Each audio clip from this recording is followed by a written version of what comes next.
Today, we are here at the World Trade Center, Manila for the 10th Philippine International Motor Show. Kung naghahanap ka ng sasakyang maporma pero suwak pang negosyo, take a look at this Isuzu D-Max drop side on display here at Isuzu Philippines booth.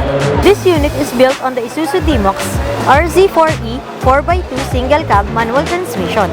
It is known as a dependable workhorse. May malakas na makina pero tipid sa diesel. Suwak na suwak pang negosyo. Sa likod, may drop side body na gawang sentro. Moderno ang processes, machinery at technology na ginamit dito.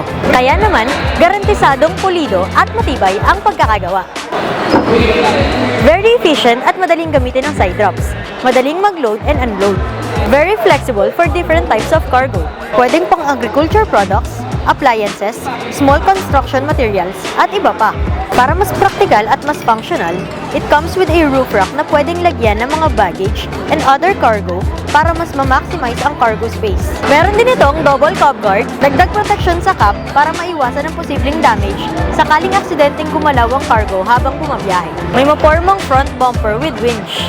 Dagdag proteksyon sa harap ng sasakyan laban sa mga minor collisions o hindi inaasahang impact sa kalsada. If you want to learn more about Isuzu D-Max drop side, visit the Isuzu Philippines booth here at PIMS 2026 today until June 7 from 10 a.m. to 9 p.m.